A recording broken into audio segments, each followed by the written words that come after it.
Snakebite ethics. And the passage we'll eventually get to is Numbers 21, 4 through 9. But last week, the topic was ethics, knowing the cost. And for those of you that paid attention, time was running out, and I realized it because both of my alarms went off on me, and I brought the sermon to its conclusion, and I never got to the primary passage. And sometimes we get so caught up in stuff, we can miss what's obviously there. I got caught up in stuff this morning and I forgot to turn off the camera because I was busy running to the back to say hello again to the visitors. And fortunately for me, Vicki turned off the camera. Otherwise, there'd be no battery for the camera. Still, I was also thinking about this afternoon because I had fixed a lunch for Siobhan, and if Terry was here, then it'd be for Terry as well. So I was thinking all about that, and as some of you on this side can see, I goofed and I left my computer bag sitting up here as well. Sometimes we can get caught up in things and miss out on what can be really important.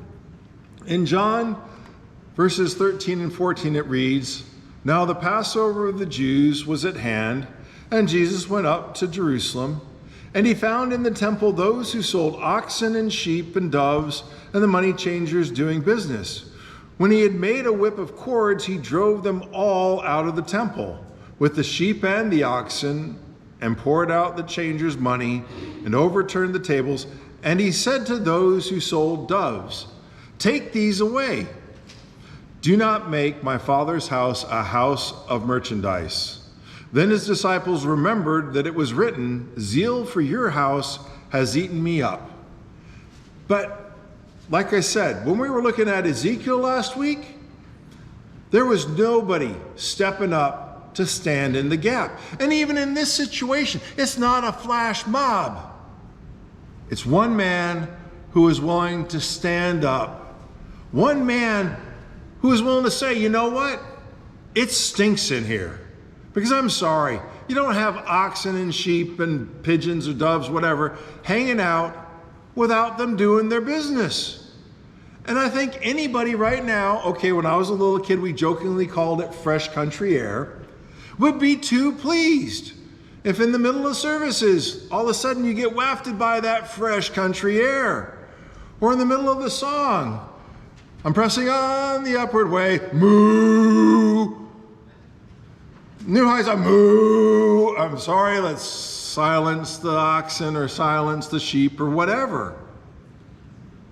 Everybody knew what somebody needed to be doing. And I'm sorry, you definitely didn't want to be stepping in it. It was disgusting. But nobody did anything about what was obviously present, save one. And okay, snake bitten. We all get the seriousness of a snake. Fact is, if you're like me, you got a phobia about the snake. In my case, I have a snake thing about needles. We're not going to go into that right now, but we understand a rattlesnake is a poisonous critter. You don't want to accidentally run into those things. And as I said in the short bulletin article, Sierra and I were once walking to our trail that's near our house, and as we're going along, I looked down, and fortunately I said, "Whoa, stop right now." And Sierra stopped and I stopped. I said, "Okay, now we need to slowly back it up, because sitting right in front of us in the grass was a rattlesnake. Fortunately, it was an itty bitty one. He was probably only 1.5 to 2 feet long. Still, I don't want to run into or step on a itty bitty that's 2.5 or 2 feet long. A rattlesnake is a rattlesnake is a rattlesnake. There is a problem with those, and we understand the seriousness of that. Let's look at Numbers 21. Starting with verse 4, it says, "Then they journeyed from Mount Hor by the way of the Red Sea to go around the land of Edom. And the soul of the people became very discouraged on the way, and the people spoke against God and against Moses. 'Why have you brought us out of Egypt to die in the wilderness? For there is no food and no water, and our souls loathe this worthless bread. So the Lord sent fiery serpents among the people, and they bit the people, and many of the people of Israel died. And you can see what the error is right there in what they said. We have no food and we hate this bread. Hello. If you've got manna, this loathsome bread, you've got food. They didn't realize how dangerous a snake they had just stepped on. Because who were they stepping on in their whining and complaining? Stepping on God and Moses, but the bigger one there is God. Continuing with verse 7, therefore the people came to Moses and said, this is afterwards, we've sinned and we've spoken against the Lord and against you and prayed to the Lord that he take away the serpents from us. So Moses prayed for the people. This is the time when God sends the fiery serpents. And they realized, oh wow, this is bad. No. They realized in our whining and complaining, we were sinning against God. They realized. And there's a solution to this. And it sort of seemed crazy back then, but obviously we know more about why this solution is going to make sense in the future. Verse 8, then the Lord said to Moses, make a fiery serpent and set it on a pole, and it shall be that everyone who's bitten, when he looks at it, shall live. So Moses made a bronze serpent, put it on a pole, and so it was. If the serpent had bitten anyone, when he looked at the bronze serpent, he lived. And like I said, they realized, we have sinned, for we have spoken against the Lord and against you. And okay. The reason why the sermon today is called snake-bitten ethics. Because did they have the law? Well, yeah, they had the law. Did they have the food? Yeah, they even had the food. Do you reward a baby when it cries constantly? No. Because then you produce a crybaby that will cry and cry and cry. You've got to understand that when you want a baby to stop crying, picking them up every single time doesn't work, because what does that teach the kid? I cry, I get what I want. I'll cry some more. This was the Israelites. They're adults. They should know better. They know who is miraculously feeding them every single day. Oh, but we don't want that. You're getting a gift from God. Hello. Okay, you don't get that? You're getting snake bit. You want to complain to a God who is miraculously feeding you every day? Here's a consequence. And that might sound sort of harsh and sort of drastic, because like I said, we get and understand the nastiness of a snake. But last week, when we're talking about ethics, we talked about the fact that there is a cost to obeying.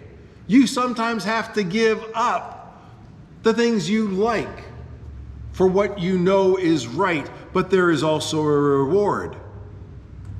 There is also with ethics, with godly ethics, oftentimes a consequence built in.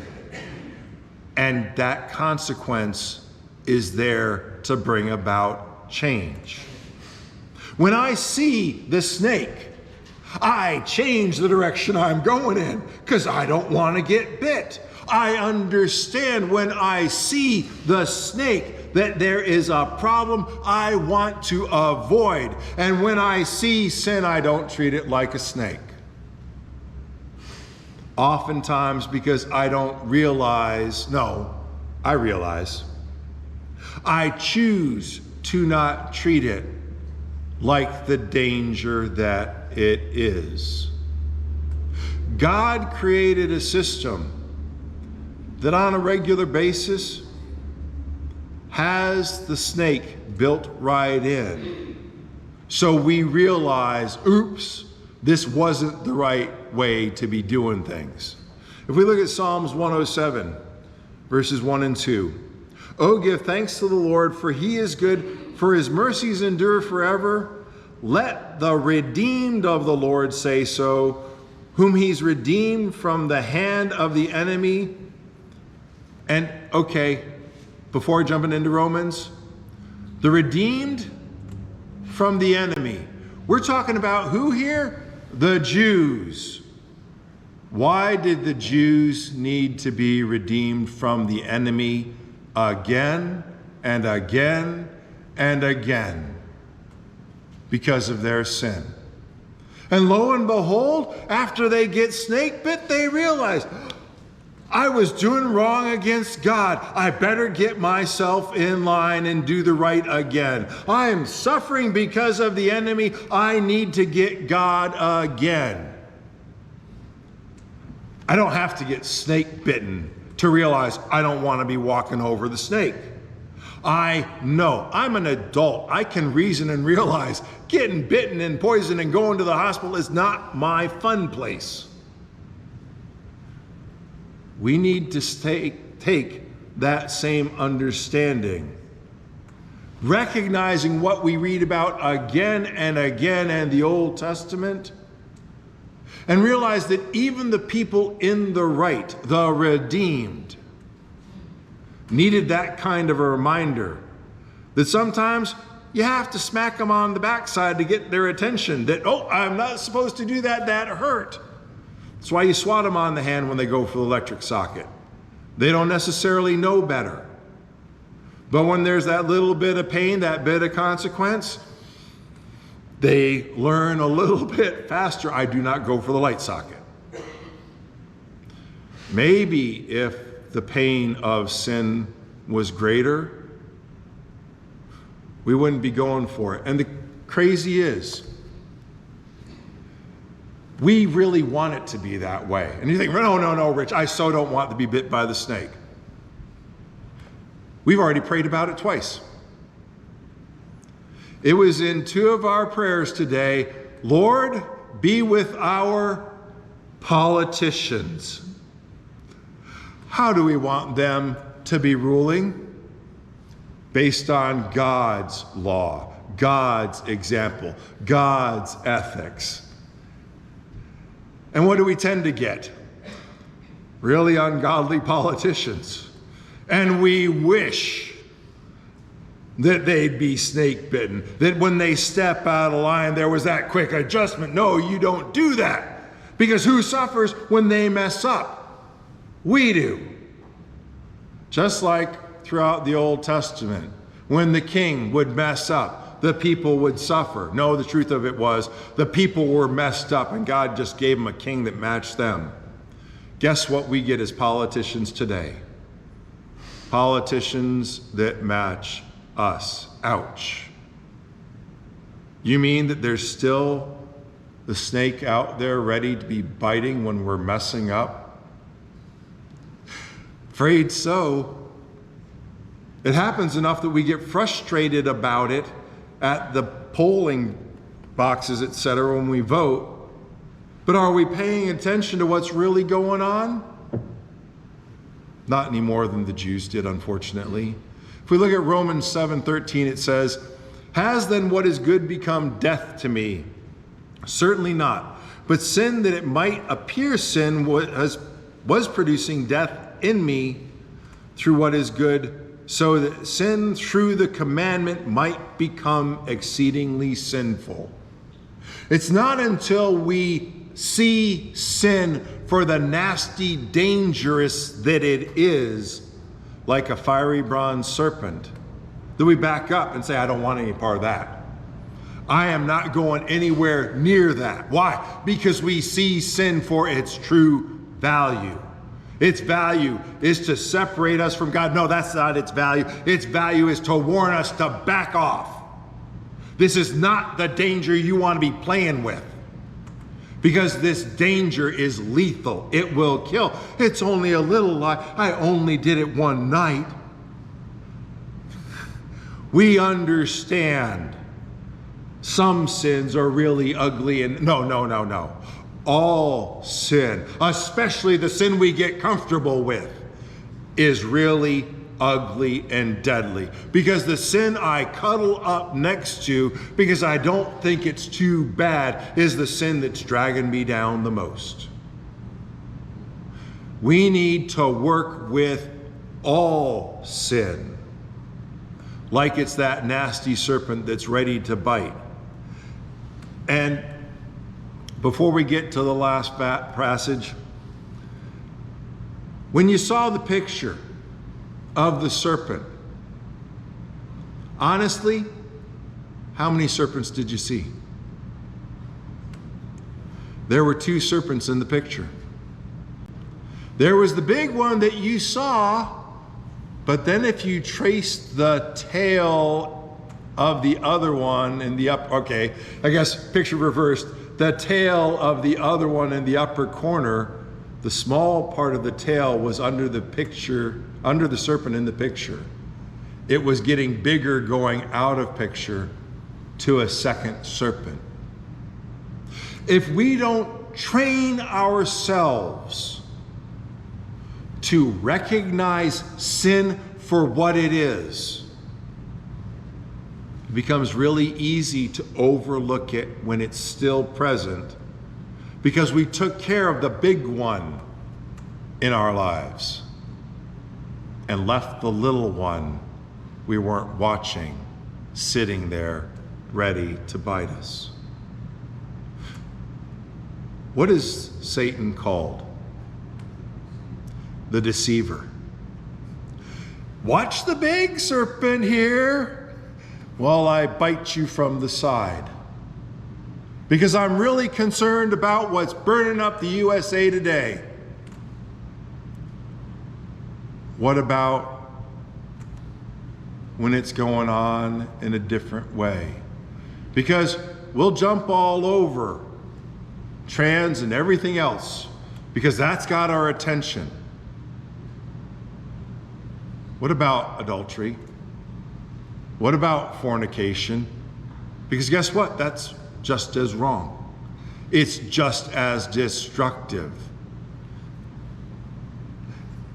It's scary, and I'm smiling only because I think it's almost funny that we don't get it. Because in one of those nice long lists of all the nasties that aren't getting in, disobeyers of parents. What? That's a big bad one? Yeah, disobeyers of parents is a big bad one. Because what are we doing when we allow that to sit and grow? We're teaching. You don't have to obey authority. What's the biggest authority out there? God. If we've already conditioned them that they don't have to obey authority when they're young, what are we setting them up for when they get older? Well, that's not an important sin because, well, that's just a lie. That's just no. It doesn't matter if it's a 3-inch long rattlesnake or a 3-foot long rattlesnake or whatever. It's poison. It's out to kill us. When we treat it that way, then we can rightly approach a passage like John 3:14 and 15. And just as Moses lifted up the serpent in the wilderness, yes, this is what comes before John 3:16, the fiery serpent we started this all off with. So must the Son of Man be lifted up, that whoever believes in him may have eternal life. Think about that. The fiery serpent, the thing that caused death, was what empowered them? No. Looking upon it, obeying God, empowered them to live. It wasn't that serpent that empowered. Obeying God is what empowered them to live. It isn't just Christ on a cross. No, it's obedience to God through the sacrifice made by Christ on the cross that makes the difference. We can't just let it sit there. We can't just let him hang there. We're called to act. That begins in the obedience of baptism. But as we discussed in our class this morning from Romans chapter 3, it's not just a one-time thing of, oh, I got circumcised, I'm a Jew. Oh, I got baptized, I'm a Christian. No, it's the life you live. It's when the circumcision is a circumcision of the heart, whether that be Jew or Gentile. It's the baptism that is covering the full body, not because it was fully covered in water, but because your full body is committed to following God. And you're committed to the idea that a serpent is a serpent is a serpent, and I don't want to be bit by it. Sin is sin is sin. There is no big, there is no little. It is all deadly. And none of it should be what we're getting comfortable with. And we should be thanking God that he gave us a serpent or snake bite kind of ethics. An ethics that a lot of times reminds us, hey, this is wrong and it hurts. Because it then encourages the change. When they finally felt the hurt of being abused and beaten down by the enemy is when they finally got a clue and turn back to God. Maybe if we get sick enough with the way the politicians run things, we'll wake up and realize the change needs to begin and be manifest in me if I want to see that kind of change on a bigger scale. If there's anyone who needs to take on Christ in baptism, or you need the prayers of the church, you're welcome to come as we stand and sing.